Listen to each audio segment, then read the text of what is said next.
Hello everyone, welcome to my YouTube channel.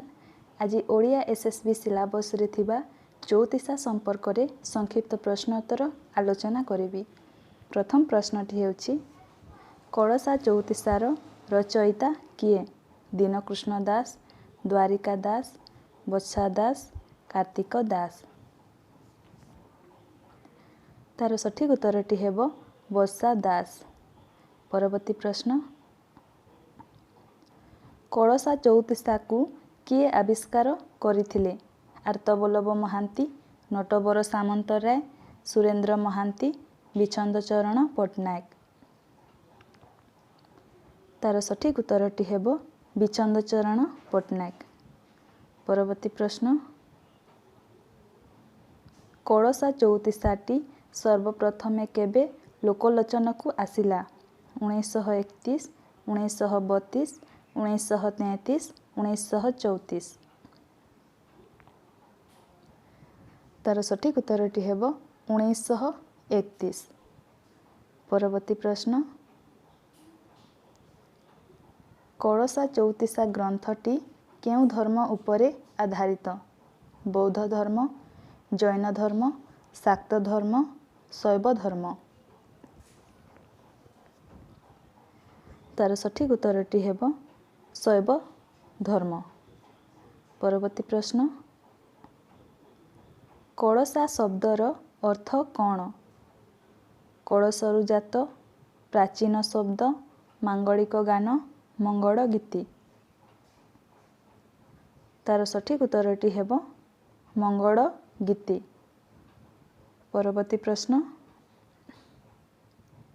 Kalasa चौतीसारे केउ रसर सुंदर वर्णना रहिछि? वीर रस, श्रृंगार रस, हास्य रस, करुण रस। तार सठिक उत्तरटी हेबो हास्य रस। परवर्ती प्रश्न कळसा चौतीसा ग्रंथरे केउ विषयर वर्णना रहिछि? शिव ओ पार्वती, राम ओ सीता, राधा ओ कृष्ण, लक्ष्मी ओ नारायण। तार सठिक उत्तरटी हेबो शिव ओ पार्वती। परवर्ती प्रश्न कळसा चौतीसारे थिबा टंबा शब्दटी को विछंद चरण पट्टनायक तार अर्थ कौन कहिछंती? व्यक्ति विशेष, आसन विशेष, आदर विशेष, आहार विशेष। तार सठिक उत्तरटी हेबो आसन विशेष। परवर्ती प्रश्न निम्नोक्त मध्यरु किए कळसा चौतीसा को सारडांक पूर्ववर्ती रचना बोली कहिछंती? बंशी दास, सुरेंद्र महांती, बंशीधर महांती, आर्तबल्लभ महांती, उभय ख ओ घ।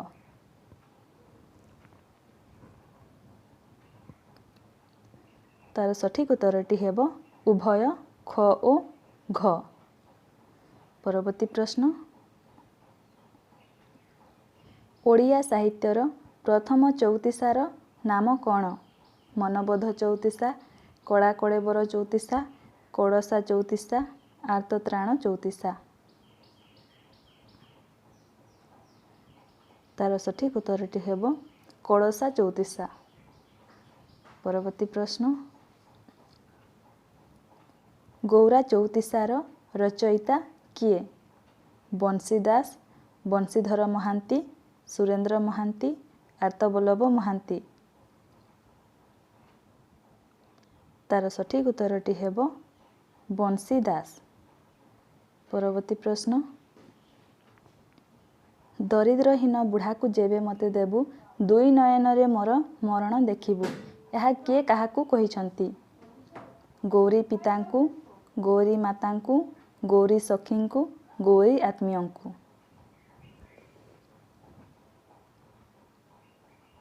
तार सठिक उत्तरटी हेबो गौरी मातांकु। परवर्ती प्रश्न नहिले बुड़ीबु माए झियो दुहे होई, नहिले मारिबु स्वहस्तरे विष खाई यह किए कहिछंती? गौरींक पिता, गौरींक माता, ଗୌରୀଙ୍କ ସଖୀ, ଗୌରୀଙ୍କ ଆତ୍ମୀୟ। ତାର ସଠିକ୍ ଉତ୍ତରଟି ହେବ ଗୌରୀଙ୍କ ମାତା। ପରବର୍ତ୍ତୀ ପ୍ରଶ୍ନ, କଳସା ଚଉତିଶା ଗ୍ରନ୍ଥଟି କେଉଁ ରାଗରେ ରଚିତ? ବଙ୍ଗଳାଶ୍ରୀ, ନବାକ୍ଷରୀ, ବରାଳ ଓ ମାଳବ, ଉଭୟ, କ ଓ ଖ। ତାର ସଠିକ୍ ଉତ୍ତରଟି ହେବ ବରାଳ ଓ ମାଳବ। ପରବର୍ତ୍ତୀ ପ୍ରଶ୍ନ, କଳସା ଚଉତିଶାରେ କେଉଁ ଯାବନିକ ଶବ୍ଦଟି ରହିଛି? ଫରମାନ, ରସିଦ, ବାରୁଦ, କାଗଜ। ତାର ସଠିକ୍ ଉତ୍ତରଟି ହେବ ଫରମାନ। ପରବର୍ତ୍ତୀ ପ୍ରଶ୍ନ, ମନବୋଧ ଚଉତିଶାର ସ୍ରଷ୍ଟା କିଏ? ଲୋକନାଥ ଦାସ, ଦନେଇ ଦାସ, ଭକ୍ତଚରଣ ଦାସ, ଭୂପତି ପଣ୍ଡିତ। ତାର ସଠିକ୍ ଉତ୍ତରଟି ହେବ ଭକ୍ତଚରଣ ଦାସ। ପରବର୍ତ୍ତୀ ପ୍ରଶ୍ନ, ଭକ୍ତଚରଣ ଦାସ କେଉଁଠାରେ ଜନ୍ମଗ୍ରହଣ କରିଥିଲେ? ଖୋର୍ଦ୍ଧାର ସାନପଦର ଗ୍ରାମରେ, କଟକ ଜିଲ୍ଲାର ସିଦ୍ଧେଶ୍ୱରପୁର ଗ୍ରାମରେ, ପୁରୀର ଶ୍ରୀରାମଚନ୍ଦ୍ରପୁର ଗ୍ରାମରେ, ଭଦ୍ରକ ନିକଟବର୍ତ୍ତୀ ନଡ଼ାଙ୍ଗ ଗ୍ରାମରେ।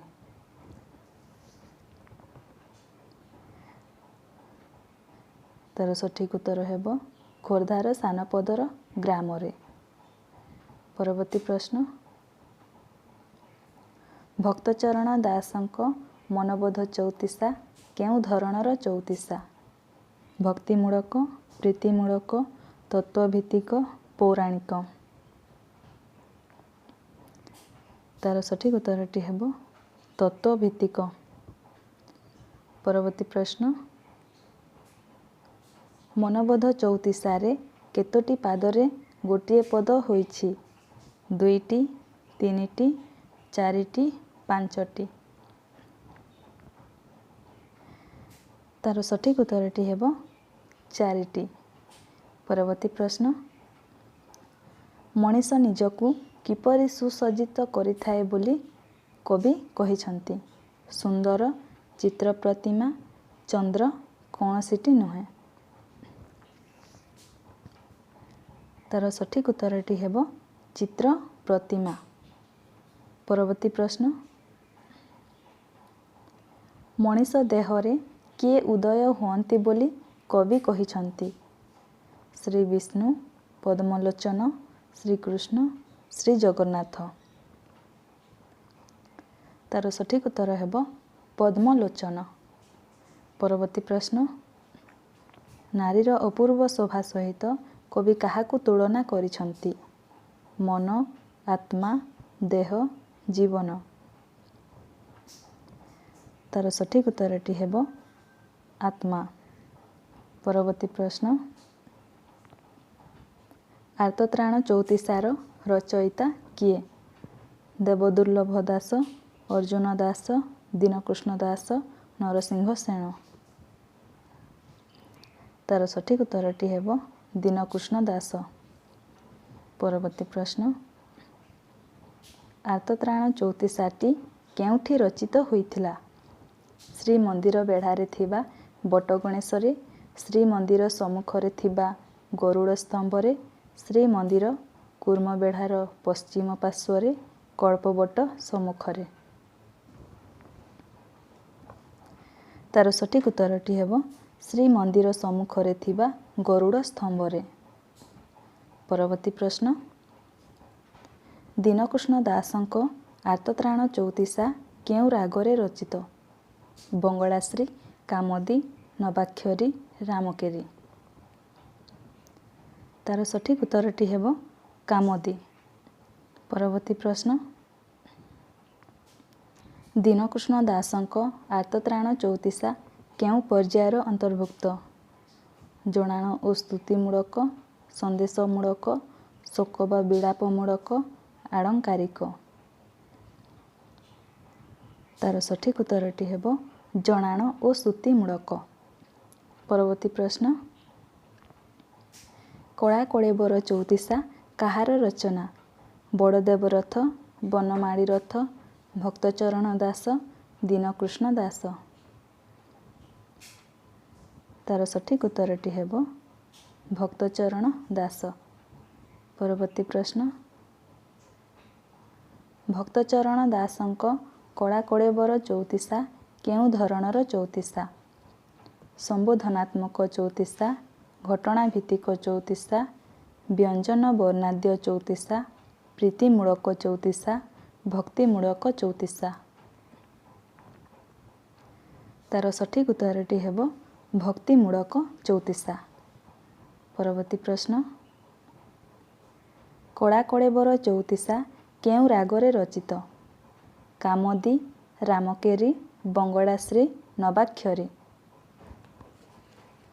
ତାର ସଠିକ ଉତ୍ତରଟି ହେବ ରାମକେରି। ପରବର୍ତ୍ତୀ ପ୍ରଶ୍ନ, କଳାକଳେବର ଚଉତିଶାର ବିଷୟବସ୍ତୁ କ'ଣ? କୃଷ୍ଣ ଓ ବଳରାମଙ୍କ ମଥୁରା ଗମନ, ଶ୍ରୀରାମଚନ୍ଦ୍ର ଓ ସୀତାଙ୍କ ବିରହ, ଗୋପୀମାନଙ୍କର ବିରହ ବେଦନା, ଉଭୟ କ ଓ ଗ। ତାର ସଠିକ ଉତ୍ତରଟି ହେବ ଉଭୟ କ ଓ ଗ। ପରବର୍ତ୍ତୀ ପ୍ରଶ୍ନ, ନିମ୍ନୋକ୍ତ ମଧ୍ୟରୁ କେଉଁଟି ଭକ୍ତଚରଣ ଦାସଙ୍କ ରଚନା ନୁହେଁ? ମନବୋଧ ଚଉତିଶା, କୋକିଳ ଚଉତିଶା, ଗୋପମଙ୍ଗଳ, ମନଶିକ୍ଷା। ତାର ସଠିକ ଉତ୍ତରଟି ହେବ କୋକିଳ ଚଉତିଶା। ଭିଡ଼ିଓଟିକୁ ଶେଷ ପର୍ଯ୍ୟନ୍ତ ଦେଖିଥିବାରୁ ଧନ୍ୟବାଦ।